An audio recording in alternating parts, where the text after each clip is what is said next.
Welcome to the finals of the Korean StarCraft League. Spotting right here, in the bottom left-hand corner, we have the man who's been retired from StarCraft 2 time and time again. Supposedly, he's gonna begin his military service time and time again. Joined by himself on the main hatchery, we're looking at none other than Dark. Now, this particular series was played a couple of days ago. I heard about a month ago that Dark was done with the game and that he had to retire because he had to begin his military service and all that. I don't know. His opponent, up in the top right, playing with the blue Protoss probes. You know him, you love him. He goes by the name of herO. Now, herO versus Dark is an iconic matchup. These two, when they play against each other, they bring out the absolute worst in one another. So I'm hoping we're going to get a series like that once again.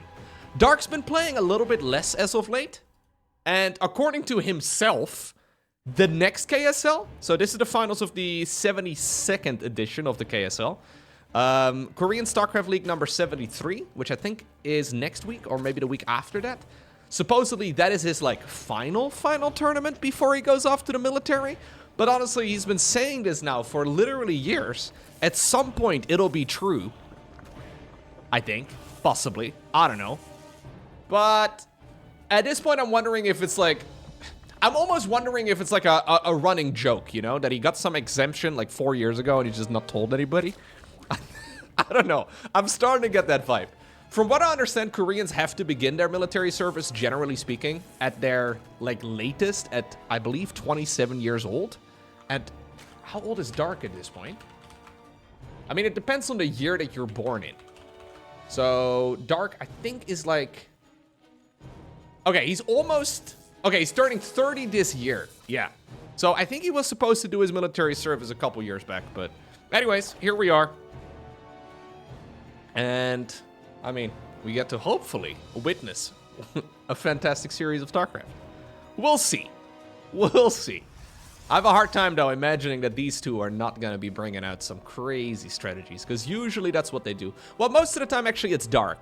I feel like herO is one who starts the series off ready to play a macro game, right? And, well, usually he's got a plan. He goes for maybe a little bit of Oracle harassment and all that. And then Dark... He throws a wrench in the plans, and then for the rest of the series, he's like, yo, bro, you want to fight? You want to fight me right now? And they just start throwing these gamer punches at one another. Proxy hatcheries go down. Proxy gateways go down. I feel like herO always has the right intentions, but then he gets dragged down to Dark's level. So far, though, nothing all too weird. Don't want to hype this up all too much. Because so far, we just have a good old triple hatch opener.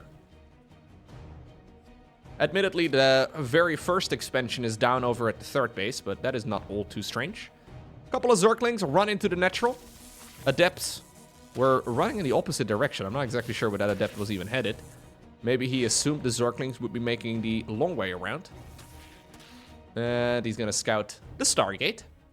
Immediately, a big round of drones begins. We'll probably see a Spore Crawler started up, at least in this base, or... I mean, I feel like you kind of need to start up Spore Crawlers blindly regardless. Yeah.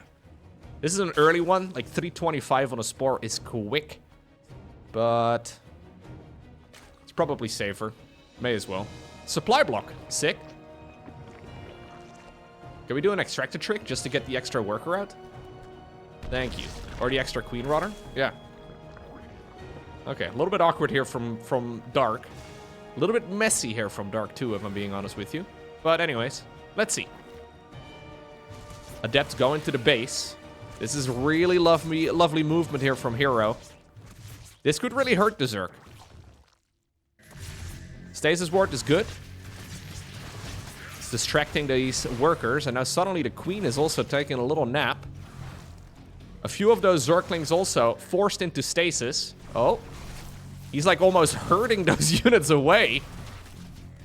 These are the dogs right over here, sending them in the direction of the Oracle. Sheep adepts. Adept dogs. Whatever we want to call them. 11 drones is wonderful. That is exactly what herO is hoping for. Especially against a Zerg player that scouted you. Can't really get a whole lot better than that. Transfusion on a drone! That's when you know times are dire, huh? Brenda takes care of her brood. I think that's beautiful. All right, so Twilight Council on the back of this. Forge as well. We did have a bunch of minerals stacked up here. This Nexus is not the fastest possible Nexus, but certainly not the end of the world. And now hero is bringing in his double Adept. You know what's better than 1 Adept? Well, 2 Adepts. You know what's better than 3 Adepts? 4 Adepts. You know what's better than... Just keep it going. Just keep making Adepts. These units are called Oracles. Anyways. Blink coming up, +1 here. Makes a lot of sense. Are we gonna go into a +1 melee here? We've seen this a little bit as of late. That series of Rogue going up against Max Specs comes to mind, where... Well, Rogue never really got the ball rolling very well, but it's at least a relatively early Evo chamber in that regard, but by no means the fastest possible one. Now a bunch of Adepts, though, do shade into the base. And even just forcing out Zerglings is now quite painful for the Zerg player, because the more Lings he makes, the less drones he's producing. And this is also awkward. Yeah, recall, no targeting with the Queens, so all of the Adepts go home. Brilliant early game here for hero. You can't really ask for a whole lot more. Okay, it's gonna be Missile together with a Hydralisk then. Dark cutting a bunch of corners, so he's cut the Roach Warren. He's got the Baneling Nest. He's got a quick +1 melee upgrade. He's been cutting as much as he possibly can, and he is still significantly behind in basically every pillar of the game. Now, it's a tricky part, though, for Protoss to defend the next attack. It's going to be Hydras together with Zerglings. There are a bunch of pushes that can hard counter this, but that ship has already sailed. Any sort of Adept all-in, for example, would have been incredibly difficult for the Zerg player to hold. Now, he's going to have to get, I believe, Storm. I think Storm would be the next logical step here for hero. He needs to start up that Storm research, though, ASAP. Zerg will probably attack as soon as the +1 here is done, or at the very least until... or as soon as, rather, the double upgrades are finished here for the Hydras. Probably slightly before that. Really just being a nuisance. Where are we going? That's very brave. Okay. Somehow keeps it alive as well. Can we please go Storm? We really need this. Okay. Chrono it? We should definitely Chrono it. Doesn't have the energy, at least on the main Nexus at this point in time. Anyways, he's busy pushing. At this point, the Zerg army doesn't really have critical mass yet. When it gets there, Stalkers are not going to be enough. Still, though, any aggression here with the Stalkers is good. Any unit kill at this point is massive. Because I feel like Dark is pretty much forced into an all-in. He's been building a lot of drones over the last couple minutes. Another big stasis ward over here, too. Charge is going to be lovely. Double upgrades, even. Okay. Do we have any Templar? We do. Energy recharge from the Nexi is really good to get some additional storms. Yeah, hero is cooking up something really delicious. If you're a Zerg player, though, in this instance, you really want to get there before the dish is served. Because once all of this is done, I've got a feeling that this Zerg army is just gonna die. Dark going into a Roach Warren. I don't hate it, but I do believe it to be a relatively weak play. Mostly because this is like a lateral step. You're not really teching up. As a matter of fact, he's sort of teching down. It's okay, I guess, maybe to play survivability, but you're not likely to get any value out of it. Oh, well, unless Protoss starts killing their own Stalkers, that helps. Normally, this is the moment where Zerg is the aggressor, but hero is so comfortable in this game, he decides to meet the Zerg player on creep. He's like, bro, let's just do it. Those storms are aggressively positioned. Let's call it that. Yeah, this is not good for Dark. Wonderful game though for hero. I think Zerg in general is very difficult to play in the current meta when you don't have a good early game, and this has been a bit of a disaster of an early game. Hero really doesn't need to be here. Hero's being way too aggressive, but I think it's okay because he's so far ahead. GG. Next up, Amygdala. Game number 2 in this best of 5. Look, if Dark wants to win, he's gonna have to tighten things up a lot. Margin for error at this level of play is very small. And Dark made a good couple errors. I don't really want to point all of them out, but he made a good couple errors in the first few minutes of the previous game. And it it just allows Protoss to, yeah, just be non-stop aggressive, right? Like, you just get that momentum going throughout the game, and Protoss can just layer different pushes on top of one another, and it's very, very tricky for Zerg to come back at that point in the match. Early game, cleanliness is very, very important. So let's see. Like, he hit a supply block really early on before Protoss ever really was aggressive, but then that movement as well with the 2 adepts in the main base and that Oracle, I think that really sealed the advantage for hero. So let's see.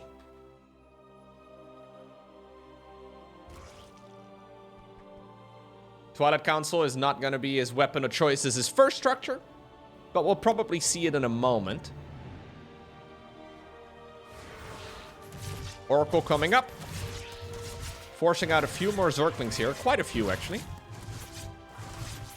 1 drone? Nope. Spore Crawler is also properly timed, so you just let that one finish. Creep Tumor would be nice. Brenda! Brenda! Yeah, okay. Sorry. I mean, why over there? Like, what? Alright, anyways, okay. Oracle's here. 3 workers, not bad. This, however, is more Zerglings than what we normally see. And it's a bit lucky here in my mind for Dark, but hey, you gotta do what you gotta do. So, when he saw that first adept in the main base, he made like 16 Zerglings, which is a lot. Like, that's more than you need. Ultimately, though, it allowed him to now be aggressive, too. I guess hero hadn't... he probably didn't catch a glimpse of the amount of links that were made. If he would have just chronoed this extra Oracle one more time, he could have had it parked over at the 3rd base. At which point... Well, I mean, this Nexus would have never died. You don't really run into any problems there, because Zork has effectively put themselves, like, at least 5 workers behind by making that many links. Because obviously every 2 Zerglings could have been a drone. Still, though, it works out right here for Zerg. Ooh, gets the Creep Tumor. Good movement. 12 workers coming up here for Dark. Lair started. Are we going to make a Roach Warren? Are we going to make a Baneling Nest? Doesn't look like it. Spore Crawlers are scary, though. Oh. Oh, God, I was going to say, that seemed very deep. Yeah, and now we get to see what the game looks like. We're playing a very similar follow-up as what we did in the first game of the series. Now we get to see what the game looks like when Protoss doesn't have the flying start that hero had in the previous match. This is by no means a terrible start for Protoss, but it's just all a little bit right? Like, none of this is really to write home about. Blink coming up. +1 ground coming up. Oracle gets a little bit of an energy top off. 4th hatchery, though, is building at the bottom of the map. Dark once more cutting the same corners that he did in the previous game. So no Roach Warren, no Baneling Nest, no quick +1 melee. Straight into +1 missile, though, together with the Hydralisk's Den. Hero doesn't really know. He's likely to be attacking here in a moment again with Blink. Already, though, the creep spread is looking quite good. Why are we spreading tumors like this, Dark? What's up with this? Like, it barely does anything. Bit funky. Anyways. Hydras are getting their ranged upgrade. And I'm assuming we'll see Dark attack as soon as he's got those upgrades finished. I think that's what he wanted to do in the previous game, but then Hero met him on creep. Obviously, though, in this instance, there is no Storm. Like, we're way too quick for Storm. Robo Bay is going to be the weapon of choice here instead. So this is going to allow Hero a couple of things. First of all, he can extend his thermal lens, which is something I personally only do on the weekends. But he's going to be able to get the Colossi going nice and quickly. Technically, you can go into Disruptors, you can go into a Warp Prism, Observers, all the rest of it. Colossi, though, will be his main weapon of choice. Colossi deal bonus damage against light. And that's exactly what Hydralisks and Zerglings are. Usually, the follow-up for Zerg at that point becomes Lurkers. Oh, hello. Hello. Hello. Hello. That is what we call a hero moment. Maybe I've been looking at too many of Max Specs' games, but We're just diving onto creep and idling it over there, dude. He was just revving his Oracle engines right above the Hydralisks for no apparent reason at all.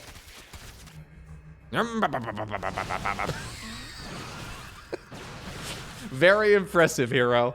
Wow. That was so cool, dude. Alright, honestly, this upcoming attack from Dark should hit pretty hard. He does have all the upgrades finished. We should go. We should go right now. Like, he's got all of the stuff. Yeah. Muscular augments. We should go. Perfect. Hits the timing on the head. Colossus is just about to pop, but not out yet. I mean, with a shield battery, it can stay alive for quite a long time. Stalkers in a one-on-one fight definitely don't win against Hydras. With Colossi, though, and obviously Blink Micro, might just be able to get the value. We have a flank upon a flank. Ultimately, the 4th Nexus dies. This Colossus is putting in a lot of work. 7 confirmed kills already. Hydra's going around the site. It's very easy for Zerg to overextend here. Like, yeah, he's done a bit of damage, but has he really done damage? He's slowed down the Protoss more so than anything. He wants to continuously be aggressive. But I can see a world, yeah, exactly, where the 2nd Colossus spawns.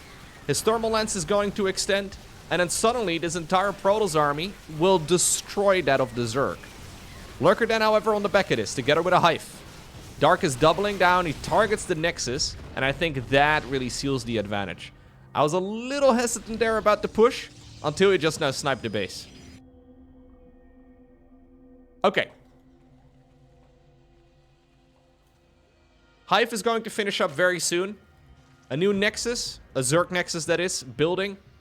Did he misposition it because he put a creep tumor within the range? Yeah, definitely.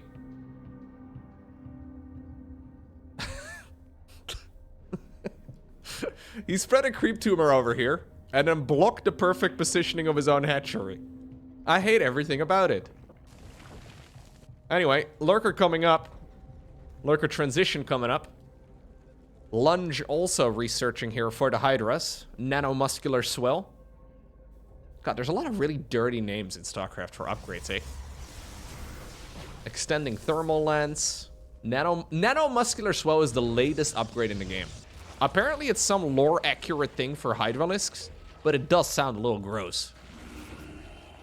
When they first announced the name for the upgrade, I saw a Reddit thread and a bunch of the lore nerds were very excited. Like, yeah, nanomuscular swell! Love it! I don't know, dude. Anyway, Storm is going to be coming up. Seismic Spines is the ranged research for Lurkers. I'm fully expecting an attack with those in a moment. Although, he could also turtle up. Okay, yeah, no. Instead, what we're going to do... He clicked it. He clicked it right before the hallucination died. Instead, what Dark is going to do is defend at home. Turtle up with Spine Crawlers and Lurkers. And then send in a push through a Nidus Worm. Maybe a couple of Zerglings can go and push around the map as well. But Nidus Worm has real potential. hero just now, though, saw it. He clicked on that Nidus network right before the hallucinated Phoenix died. So it's just going to give him a lot of value. Vipers, of course, with their abduction ability in particular, very good.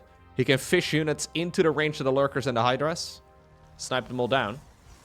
Oh, I mean, this is one hell of a unit to abduct right now. That Colossus is going to be so stuck. Vipers!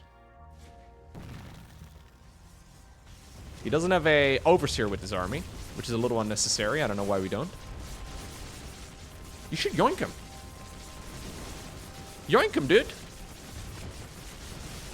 Okay. Instead, we're not doing the yoink.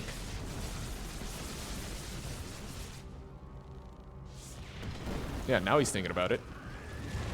Yanking the Colossus. Just like back in college. Anyways. Spire coming up. Fleet Beacon together with a 2nd Stargate. So hero is making himself ready for that late game transition, but I think it's going to be difficult to pull off. As long as Dark, there we go. As long as Dark is constantly aggressive, hero is not going to have the time to really make that call.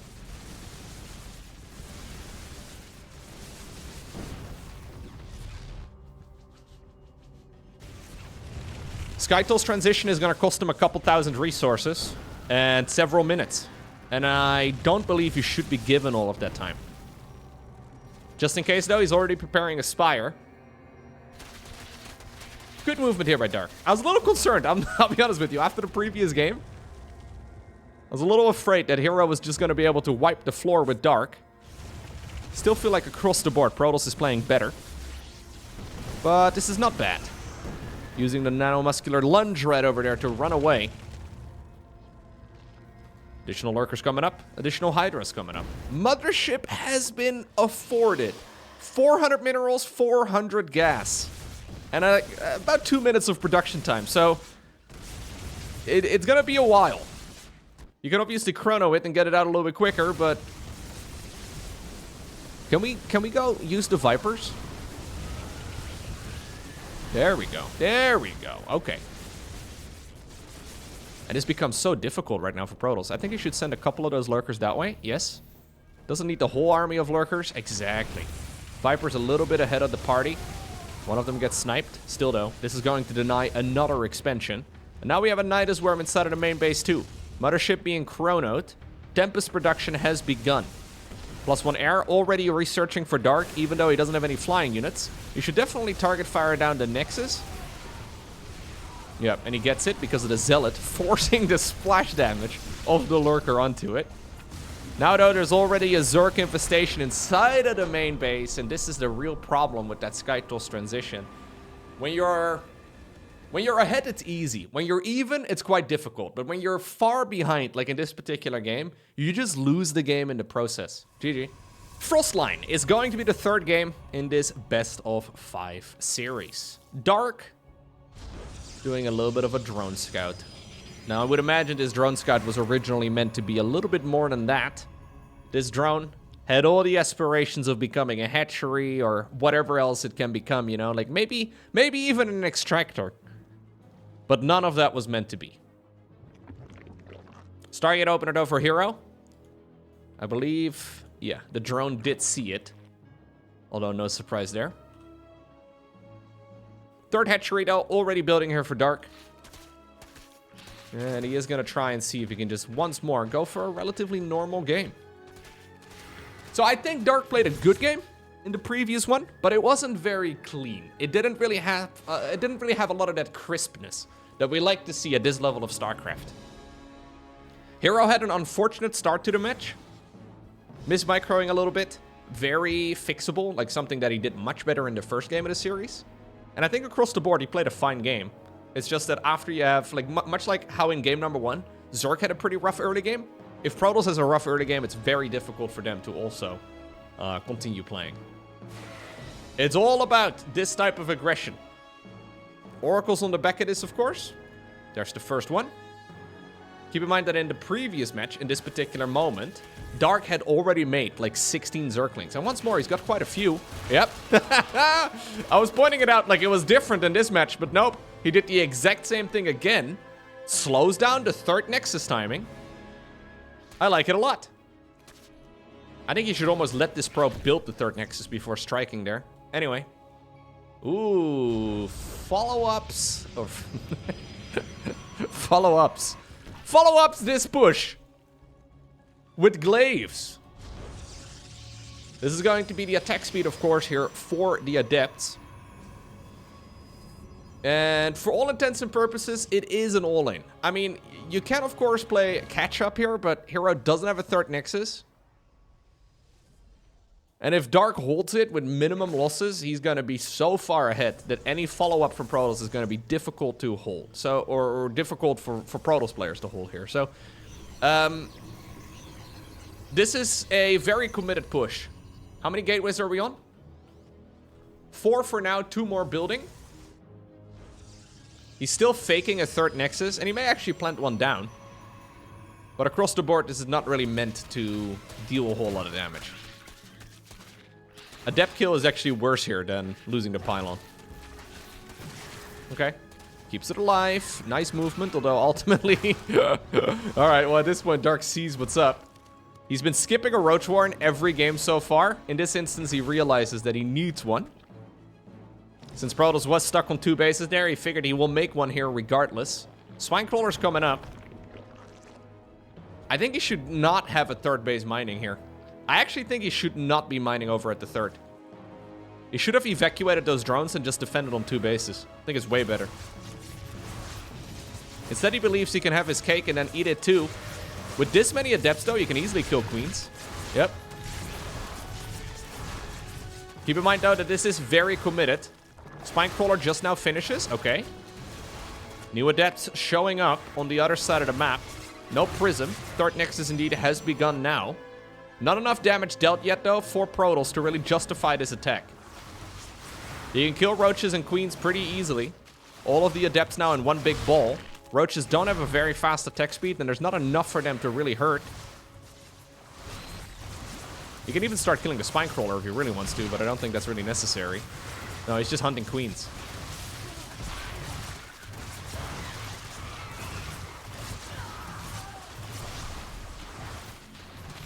Okay.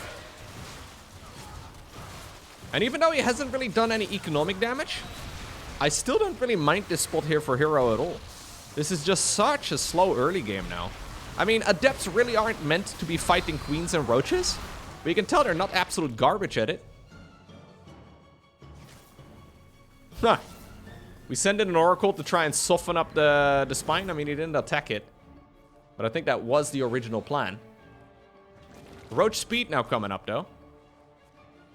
Constantly rebuilding the Evo chamber just to try and create a wall. Okay. And that Spinecrawler is now a sneeze away from death. Oh, he does actually target fire down the Evo chamber itself and sends in the units. Keep in mind that adepts fall off horribly the longer that the game goes on. So he's just getting maximum value, and this is just one of those attacks where it hasn't even been that bad for Dark. It's just that Protoss is, in the meantime, on the other side of the map doing whatever they like. He kept that Oracle at home for a little while there to try and protect the mineral line. Maybe a bit afraid of a Zergling run by, denying the 3rd Nexus over and over and over again. But ultimately now, as the dust settles, 56 workers for Protoss, 37 for Zerg. The supply counts may be even. Problem is, you can attack with roaches, sure, but there's flying units. I wouldn't even mind seeing a Void Ray at this point. I think a Void Ray would be a really nice addition to this Protoss army, just because it would completely shut down any sort of roach all-in. He's sniping queens here, though. Mostly just because he knows that it's going to be the only way for the roaches to be effective on the other side of the map. And since he's already killed so many, I mean, he's killed 6 of them in total, I don't think you can go for a roach push. So now the only game that Dark had to play was a roach speed timing attack. That one has been now thwarted, and he has to, I guess, go back to playing macro, awkwardly. Yeah, and that's exactly what he's doing. Using the larva mechanic here to get as many drones out as possible. Oracle's still hunting whatever they can. Fighting within range of the Spore Crawler, though, is a little silly. herO's very concerned about another all-in with the roaches. He needs more time, so that's why we're making oracles to snipe queens. Yeah, he's sacking them. That looks sloppy, but I think that was intentional. He really wants to kill the queens. He's now killed 9 of them in total, and at the 9-minute mark, we have none. 0 queens in total. No queens, nothing. All right. Well, that now suddenly allows hero to once more be the aggressor. He's got Blink done on the Stalkers.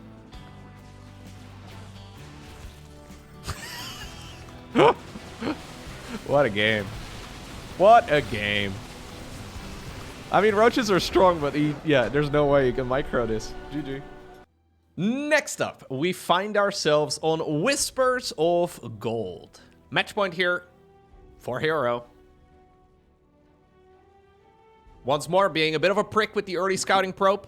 Sending it across the map so early that the natural expansion can't be built.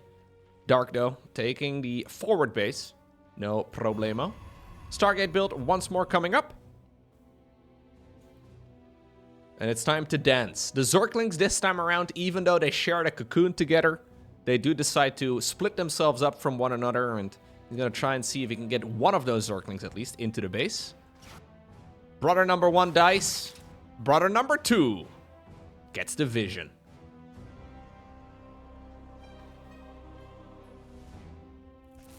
Not bad. Ultimately, both of the brothers will be dead, though. Yeah. To the Protoss sister over here. For ire. There you go. They're dead. I mean, yeah, you can scout Protoss, but I almost feel like in the current meta, what variety do we really see from Protoss? Like, what... At this point in the game, right? The first 3.5 minutes or so of a Protoss versus Zerg. What sort of variety do we ever see from Protoss players?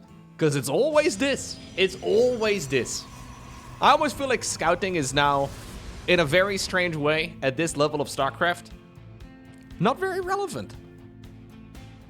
Now, of course, there are different builds that Protoss can play. It's just that, because of the patches over the years, Stargate openers are just so good.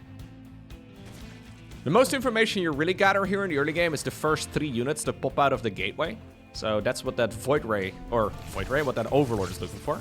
No Spore Crawler set up over at the third.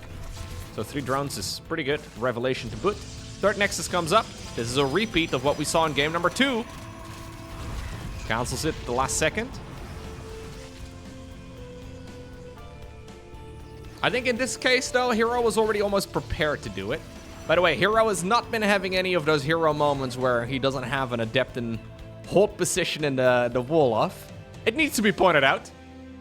I've made fun of so many moments where hero has not got a unit in the wall and he just loses a whole lot of workers because of it. He's been good in that department so far in this series. That's nice.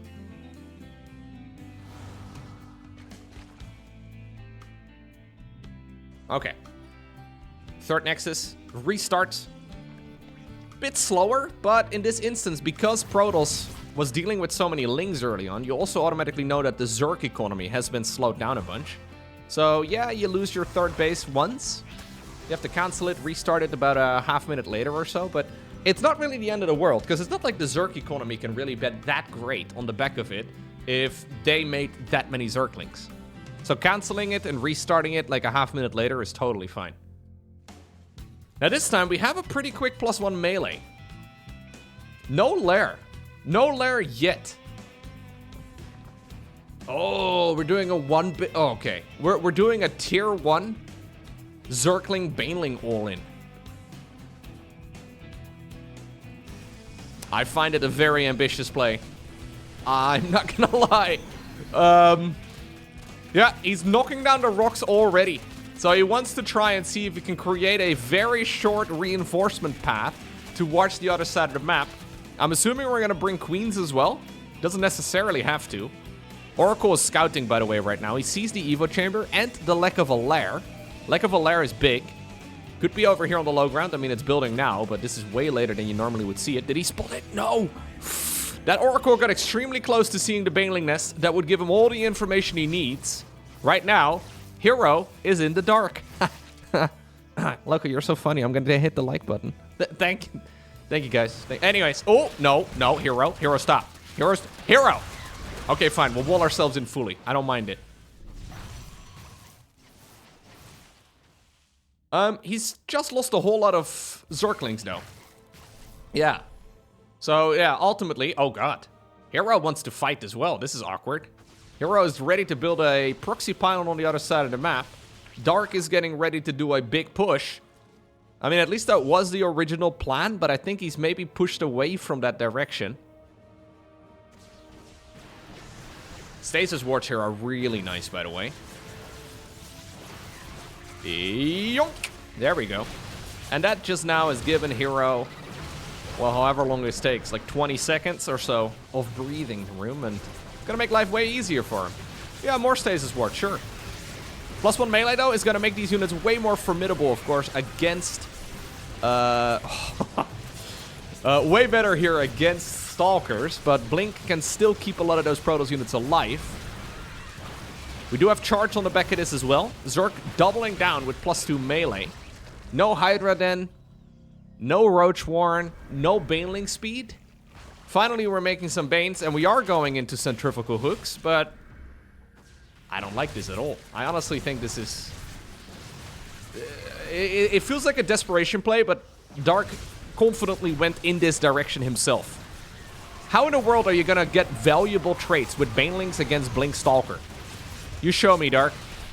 Oh, okay, you just don't. All right, excellent. Okay, well, I'm glad we settled that then.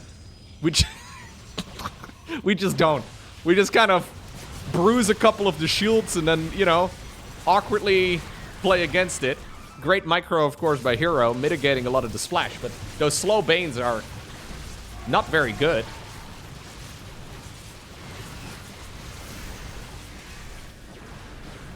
And ultimately, I've got a feeling... Oh, okay. Well, never mind. I was going to say, ultimately, I think this base here at the bottom of the map is definitely going to fall.